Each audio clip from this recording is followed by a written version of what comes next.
বিএনপির বিরুদ্ধে আজকে বাংলাদেশের সব রাজনৈতিক দল রাস্তায় নেমেছে সরকারে যাওয়ার আগেই তার পতন চেয়ে। কে বলেছে? ওই জামাতের ডাক্তার মাসুদ বলেছে। কি বলেছে? 5 তারিখে 5 আগস্ট আওয়ামী লীগকে বিতাড়িত করেছে। বিএনপি যদি মাপ না চায়, বিএনপিকে বাংলাদেশ থেকে বিতাড়িত করা হবে। এই সাহস পাই কোথায়? এরপরেও কি আমরা নিশ্চুপ থাকবো, বসে থাকবো, দেখবো, তাকাবো? সম্মানিত বন্ধুগণ, বাংলাদেশ জাতীয়তাবাদী মুক্তিযোদ্ধা দল যারা করেন, যারা নেতৃত্বে আছেন, আপনারা সবচেয়ে সৌভাগ্যবান। তার এই পৃথিবীতে যত দল যারা সৃষ্টি করেছেন, যত সংগঠন সৃষ্টি করেছেন, অঙ্গ সহযোগী সংগঠন সৃষ্টি করেছেন, একজন রণাঙ্গনের বীর মুক্তিযোদ্ধার হাত দিয়ে বাংলাদেশ জাতীয় দলের বিভিন্ন অঙ্গ সহযোগী সংগঠন সৃষ্টি হয়েছে। তার ভিতরে সর্বপ্রথম সৃষ্টি হয়েছে কোনটা? বাংলাদেশ মুক্তিযোদ্ধা জাতীয়বাদী দল। শহীদ রাষ্ট্রপতি জিয়া রহমান কত গুরুত্ব দিয়েছেন আপনাদেরকে, এটা চিন্তা করা যায়? এটা গর্বের বিষয় আপনাদের। তো আজকের এই দিনে আমি আপনাদেরকে বলবো, এখন থেকে সিদ্ধান্ত আপনাদেরকে নিতে হবে যে আপনারা রণাঙ্গনে যুদ্ধে গিয়েছিলেন, জীবনকে বাজি রেখে আমিও গিয়েছিলাম। আজকে আমরা কোথায়? আজকে কোথায় আমরা যাচ্ছি? যে অবস্থায় দেশ চলছে, এই অবস্থা চলতেই থাকে, বেশি দিন সময় লাগবে না। আপনি যে মুক্তিযোদ্ধা ছিলেন সেই পরিচয় দিতে পারবেন না। এই দিন দেখার জন্য তো আমরা অপেক্ষা করিনি। বাংলাদেশ জাতীয় দল দীর্ঘ 15.5 বছর কষ্ট করলো, মার খেলো, অত্যাচারিত হলো, গুম হলো, খুন হলো, বাড়ি ছাড়া হলো, ঘর ছাড়া হলো, এবং বিএনপির জন্মহারও কমে গেছে 15.5 বছর। কথাটা শুনতে গেলে খারাপ শোনা যাবে। ছাত্রদল ছেলেরা, যুবদল ছেলেরা সময় মতো বিয়ে করতে পারেনি।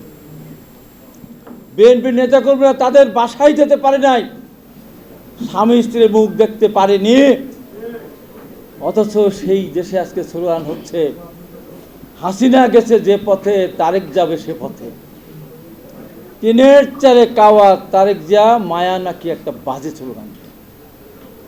চাঁদা ওঠে পল্টনে, চলে যায় লন্ডনে। আমার ভাইয়ের রক্ত লাল, যুবদল ঘোড়ার ছাল নাকি বাজে কথা বলে। আর একটা কথা কি বলে? 1, 2, 3, 4 তারেক ধারে পিঠে মার।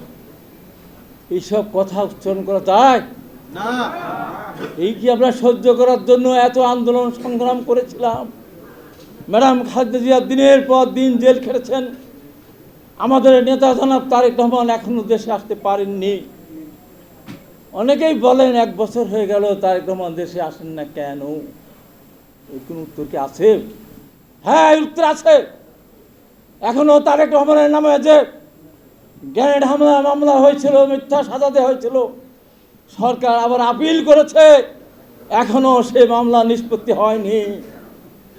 তাই এখানে আমার ফারুক ভাই আছেন, জনাবুদ্দিন আমার মহাজন আলাল আছেন, শত শত মামলার আসামি, এখনো মামলা সব আমাদের প্রত্যাহার হয়নি। এখন আমাদের কোর্টে যেতে হয়। কৃষক দলের সেক্রেটারি বাবুল কোর্টে গেছিল, তার সাজা হয়েছিল, তাকে জেলখানায় যেতে হয়েছে। আজকে যে দেশ স্বাধীন করার জন্য শহীদ রাষ্ট্রপতি একজন পাকিস্তান সেনাবাহিনীর মেজর র্যাঙ্কের অফিসার হওয়া সত্ত্বেও নিজের স্ত্রী সন্তানদের কথা চিন্তা না করে মহান স্বাধীনতা ঘোষণা দিয়ে যুদ্ধ করে দেশ স্বাধীন করেছেন।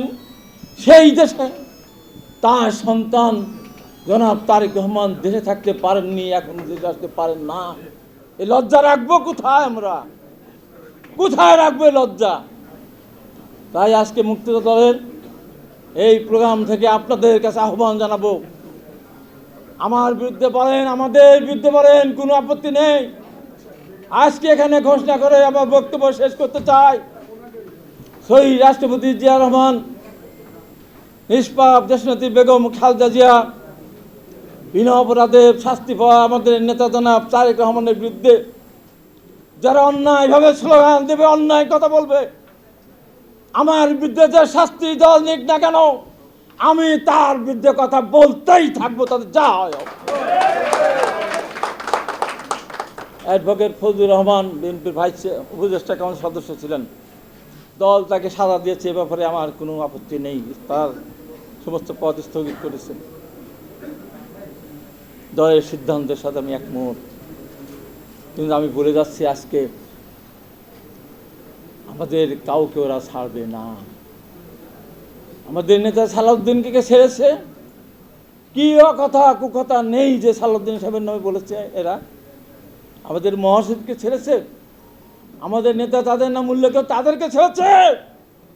এত বড় সাহস পায় কোথায়? 1 2 3 4 তারেক রহমানের পিঠে মারার কথা বলেছে, অসভ্য উচ্চারণ করতে পারবো না। আমরা এখনো ঘরে বসে বসে দেখবো, এখনো চেয়ে থাকবো। যদি আমরা মনে করে থাকি কারুর করুণায়, কারুর সহায়তায় বিএনপি রাষ্ট্রের ক্ষমতা যাবে, এর চেয়ে বড় ভুল আর কিছু হবে বলে আমি মনে করি না। মহাদেওয়ান আলাল বলেছেন, আমিও বলতে চাই, এই বাংলাদেশে একমাত্র বিএনপি আমরা গর্ব করতে পারি আমাদের দলের প্রতিষ্ঠাতা শহীদ রাষ্ট্রপতি জিয়া রহমান। আমরাই তো গর্ব করতে পারি আমাদের দলের চেয়ারপারসন দেশনেত্রী বেগম খালেদা জিয়া।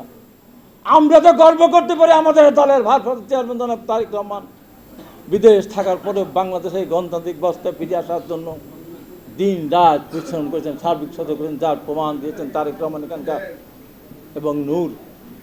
আজকে সেই দলের দিকে আঙ্গুল তুলে কথা বলে, আঙ্গুল তুলে কথা বলে কেন? যারা বাংলাদেশের স্বাধীনতা চায় না, এখনো স্বীকার করে না, এখনো সাভার স্মৃতিসৌধে যায় না, এখনো জাতীয় সঙ্গীত বাজায় না, এখনো জাতীয় পতাকা উত্তোলন করে না। তারা বলে গিনিস বুকে নাম উঠবে বাংলাদেশ, আর সেই দেশের একটা রাজনৈতিক দলের নাম উঠবে, তার নাম বিএনপি। পৃথিবীর দেশে দেশে সরকার পতনের আন্দোলন করে বিরোধী দল, আর বাংলাদেশের দুর্নীতিবাজ চাঁদাবাজ বিএনপির বিরুদ্ধে আজকে বাংলাদেশের সব রাজনৈতিক দল রাস্তায় নেমেছে সরকারে যাওয়ার আগেই তার পতন চেয়ে। কে বলেছে? ওই জামাতের ডাক্তার মাসুদ বলেছে। কি বলেছে? 5 তারিখে 5ই আগস্ট আওয়ামী লীগকে বিতাড়িত করেছে। বিএনপি যদি মাপ না চায়, বিএনপিকে বাংলাদেশ থেকে বিতাড়িত করা হবে। এই সাহস পাই কোথায়? এরপরেও কি আমরা নিশ্চুপ থাকবো, বসে থাকবো, দেখবো, তাকাবো? বাংলাদেশের নির্বাচন কমিশন নির্বাচন ঘোষণা করবেন আজকে। দেশের প্রধান উপদেষ্টা পদের ভারপ্রাপ্ত চেয়ারম্যান তারেক রহমান সাহেব লন্ডনে সফল বৈঠক করার পর দেশে ফিরে আসলেন। সারা পৃথিবীর নেতৃবৃন্দ আশ্বস্ত হলো, যারা অর্থনৈতিক আমাদের সহায়তা করে তার অর্থ ছাড় দেওয়া শুরু করলো। যারা ঐক্যমত পরিষদ কমিশনে এনসিপি পর্যন্ত গেল না কারা? গেল না জামাত, যাদেরকে পেটের মধ্যে করে আমরা লালন পালন করেছি, কোলে না কোল থেকে পড়ে দিতে পারে। তারা বলে তারেক রহমান কে, তার সাথে কেন প্রধান উপদেষ্টা বৈঠক করবে, যৌথ বিবৃতি দিবে? এই কথা কি মেনে নেওয়া যাবে? এই কথা মেনে নেওয়া যাবে না। আমরা মুক্তিযোদ্ধার দল, আমরা মুক্তিযোদ্ধা, জীবন চলে যাবে, রাজাকারের কাছে মাথা নত আমরা করব না। এই কথা বলে মুক্তিযোদ্ধাকে ধন্যবাদ জানিয়ে, সবাইকে সালাম শুভেচ্ছা জানিয়ে আমি আমার বক্তব্য শেষ করছি।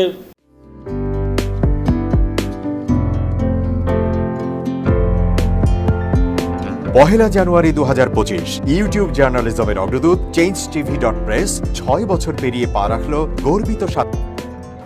আমি অত্যন্ত আনন্দিত হলাম যে চেঞ্জ টিভি আগামী কয়েকদিনের মধ্যেই 6 বছর পূর্ণ করবে। আর হাঁটি হাঁটি পা পা করে চলা শুরু করে এখন সে বেশ দৌড়াদৌড়ি করছে বলা যেতে পারে।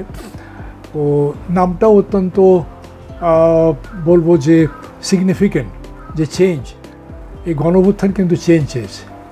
সেই হিসেবে তোমার টেলিভিশনের, তোমার এই চ্যানেলের নামের একটা যথেষ্ট মিল পাওয়া যায়।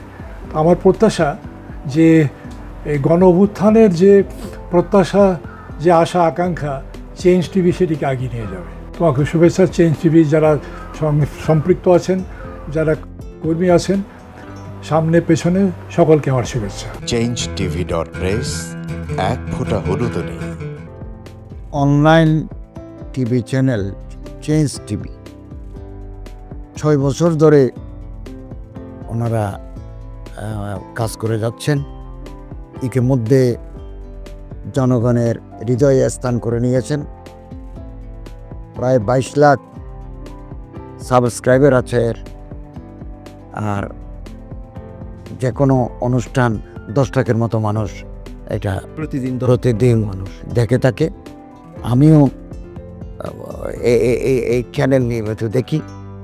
তো চেঞ্জ টিভির পক্ষে আমির মোমিনুল মানিক সাহেবের উপস্থাপনা, প্রশ্নের ধরন এগুলো জনগণ দেখতে চায়, শুনতে চায়।